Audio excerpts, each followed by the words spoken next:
This tiny organism is about to encounter something it's never experienced before, and it's only Thursday night. You've probably heard this before. Greek yogurt is supposed to be better for you. More protein, less sugar, better nutrition, and if you're spending more money, you're getting a better yogurt. But is there actually anything behind those claims, or are they just myths we've all accepted? You've probably heard this before.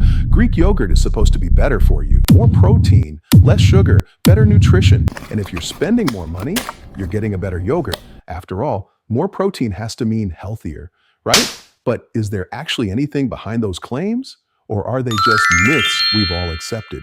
I honestly had no idea what to expect, so I started with Oikos. The first thing I did was put each yogurt under the microscope. Let's see what we're eating. First, I started with polarized light. Polarization blocks most ordinary light, but it makes tiny crystalline structures stand out against a dark background. This is actually cool. Seems we are looking at our night sky. The bright specks are tiny crystals, including lactose crystals naturally found in dairy. But while it looked incredible, it really wasn't answering my question. So I changed my approach. By adding a drop of methylene blue, I could increase the contrast and hopefully reveal microscopic structures that were much harder to see before. Let's take another look. So here we are at 40 times magnification with Oikos Greek yogurt. When I first tried Greek yogurt, my first question was, why is this so thick? Well, one of the biggest differences between Greek yogurt and regular yogurt happens long before it reaches your grocery store. During production, much of the liquid whey is strained away. That leaves behind a much denser concentration of milk proteins. And that's one of the reasons Greek yogurt is so much thicker. At this magnification, we're not looking at individual bacteria. We're looking at the overall protein structure that gives the yogurt its body. Now we're at 100 times magnification. As we zoom in, that dense protein network becomes even more obvious. Most of the protein in yogurt comes from casein, the same family of proteins that gives cheese its structure. When milk is fermented, those proteins link together into a microscopic gel that traps water and fat. That's the framework we're starting to see here. At 400 times magnification, that smooth appearance starts breaking apart into thousands of tiny protein clusters. Mixed between those clusters are microscopic fat droplets and pockets of whey that all work together to create the yogurt's texture. This is one reason two yogurts can have completely different mouthfeel, even if their nutrition labels look similar. Now we're at 1,000 times magnification. You'd probably expect to see probiotic bacteria everywhere. But that's not what happens. The yogurt is so densely packed with proteins and other microscopic material that the bacteria are largely hidden inside the matrix. Could I point to random little dots and tell you they're probiotics? Sure, but that wouldn't be science. This channel doesn't make shit up for clicks. So instead of pretending we're looking at bacteria, let's focus on what we actually can see. And next up was Noosa. Unlike Oikos, Noosa isn't a Greek yogurt. It's an Australian-style yogurt that's made with whole milk, giving it a much richer, creamier texture. So I was curious to see if that difference would show up under the microscope. Let's take a look. Unlike Oikos, Noosa isn't a Greek yogurt. It's an Australian-style yogurt made with whole milk, and it's not strained as aggressively during production. That means more of the milk's natural whey stays behind, creating a richer, creamier yogurt. Even at just 40 times magnification, that difference is already beginning to show. Instead of one dense continuous protein network, we're seeing larger islands of yogurt surrounded by more liquid.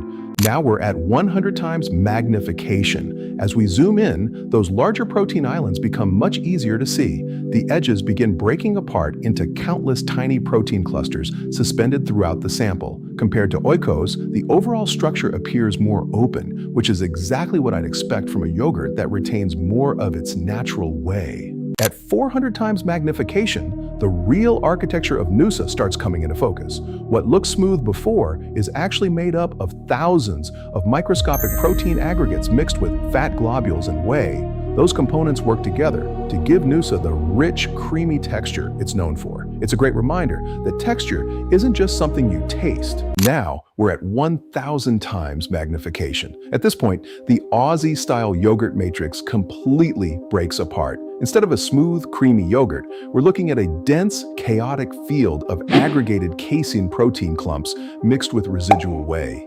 Buried throughout that microscopic landscape, you can even begin to make out faint outlines of the bacterial starter culture microcolonies that helped ferment the milk into yogurt.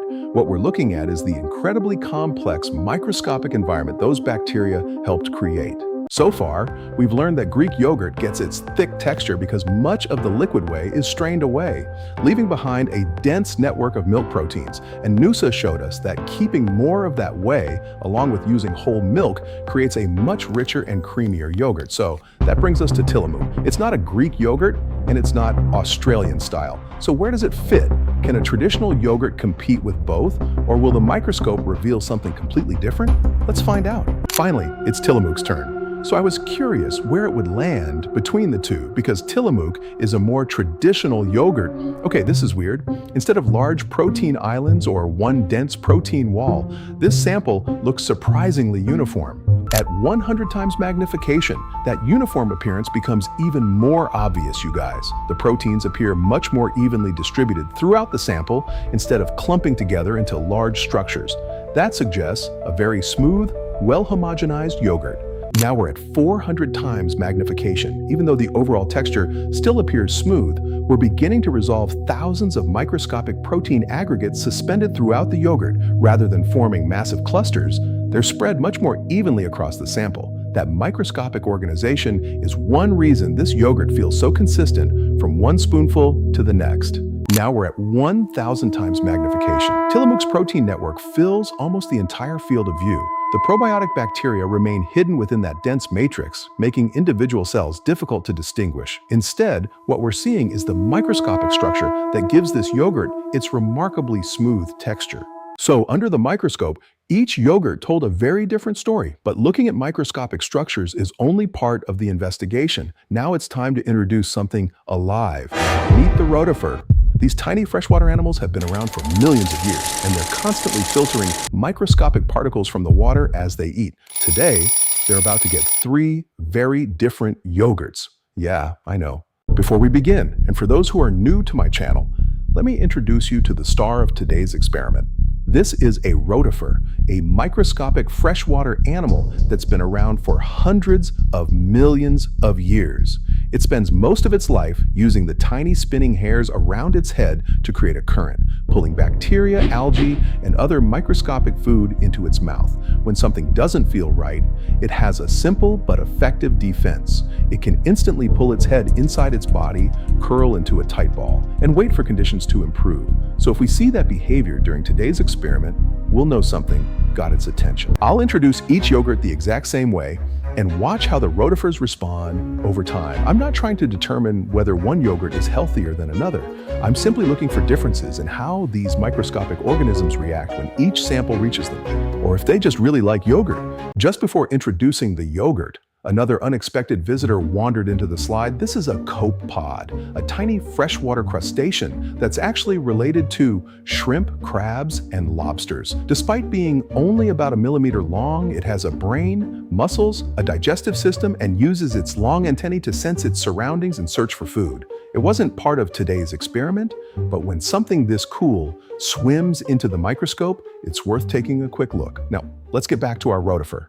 We'll start with Noosa. Right now, our rotifer is actively feeding, which gives us a good baseline before introducing the yogurt. I'm going to place a small amount of Noosa on the right side of the screen and let it slowly drift across the slide. Let's see how our tiny taste tester responds. Okay, did you guys see that? The Noosa came in from the right and absolutely nailed him, but he doesn't seem too concerned. Matter of fact, I think he likes it. Let's hit him one more time and see if he changes his mind.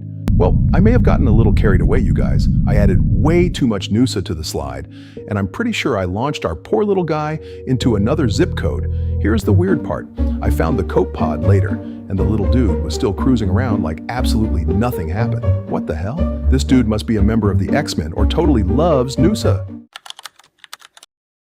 Next up is Oikos Greek yogurt. Just like before, our rotifer is active, giving us a good baseline before introducing the sample. I'll introduce a small amount of Oikos, and let's see how it responds. Before we got to Oikos, another tiny visitor swam into view. This is a ciliate, a single-celled organism covered with thousands of tiny hairs called cilia that help it swim and gather food. It's only one cell, but it's surprisingly fast and constantly on the hunt for bacteria and other microscopic meals. Now, let's get back to our rotifer. Watch the left side of your screen. Did you guys see that? That wasn't just a little yogurt drifting by. That was an Oikos tsunami. Somehow, our little Captain America just shrugged it off. Whatever. This one was a little frustrating. The Tillamook hit him pretty hard, but almost immediately he disappeared behind some debris. From the little bit we could still see, he looked like he was doing just fine.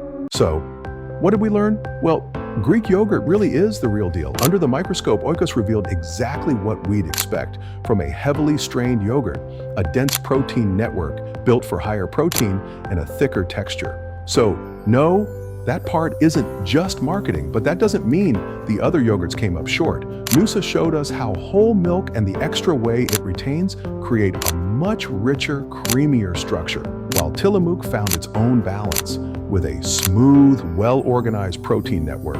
Even after introducing all three yogurts to living microscopic organisms, none of our rotifers showed an obvious negative reaction during this experiment. That doesn't tell us which yogurt is healthier, but it does remind us that every yogurt was designed for a different purpose.